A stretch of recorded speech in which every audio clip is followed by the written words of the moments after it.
অনেক দিন আগে আমি মনিটাইজেশন পেয়েছি, আর এখন পর্যন্ত আপু আমি কোনো আর্নিং করতে পারিনি, আর আমার পেমেন্টও তুলতে পারিনি। তুমি একটি মাত্র ভুলের কারণে কিন্তু আর্নিংটা তুলতে পারছো না। আর এরকম কিন্তু তোমাদের ভিতরে অনেকেই আছে এই ছোট ছোট ভুলগুলোর কারণে আর্নিংটা তুলতে পারতেছো না।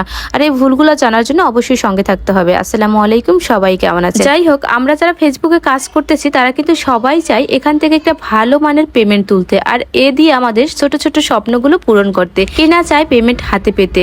আসলে এই পেমেন্টটা হাতে পেতে হলে অবশ্যই তোমার কিছু করণীয় আছে, আর এই করণীয়গুলো তোমাকে অবশ্যই করতে হবে। তুমি যদি এগুলো না করো তাহলে কিন্তু কখনোই সম্ভব না তোমার এখান থেকে ইনকাম করা। প্রথমত তোমাকে বলবো, তোমার অবশ্যই তোমার ধৈর্য থাকতে হবে। তোমার ধৈর্য থাকতে হবে আর তোমাকে পরিশ্রম করতে হবে। তুমি যদি পরিশ্রম করতে না পারো, ফেসবুক থেকে যে স্মার্ট পেমেন্ট দেয় সেটা কিন্তু কখনোই তুলতে পারবা না। আর স্মার্ট পেমেন্ট পেতে হলে অবশ্যই তোমাকে এই বিষয়টা জানতে হবে। তুমি যখন কাজ শুরু করবে অবশ্যই তোমার মাথায় রাখতে হবে 2-1 দিনের ভিতরে তুমি কখনোই এখান থেকে আর্নিং করতে পারবে না। তোমাকে অবশ্যই এখানে সময় দিতে হবে এবং অনেক অনেক পরিশ্রম করতে হবে। তোমার নিয়মিত ভিডিও দিতে হবে, তোমার নিয়মিত সবাইকে সাপোর্ট করতে হবে, সবার ভিডিওতে লাইক কমেন্ট করতে হবে। এগুলো যদি তুমি করে যেতে পারো নিয়মিত ভাবে, প্রতিদিন একই টাইমে ভিডিও দিতে হবে, তাহলে দেখবা তুমি অবশ্যই এখান থেকে ভালো মানের একটা পেমেন্ট তুলতে পারবা। নতুন অবস্থায় অবশ্যই তোমার ভিডিওতে কখনোই লাইক কমেন্ট তেমন পড়বে না। লাইক কমেন্ট না পড়ার কারণে তুমি যদি মন খারাপ করো তাহলে কিন্তু এখান থেকে কখনোই সফলতার আশা করা যাবে না। কোনো কিছুই জীবনে অসম্ভব নয়, তোমাকে সবকিছুই সম্ভব করতে হবে। এজন্য ধৈর্য ধরে তোমাকে কাজ চালিয়ে যেতে হবে। তুমি এখান থেকে পেমেন্ট তুলতে পারবা এবং ছোট ছোট স্বপ্নগুলো পূরণ করতে পারবা। আজকের মতো এ পর্যন্তই। সবাই ভালো থাকবা। আল্লাহ হাফেজ।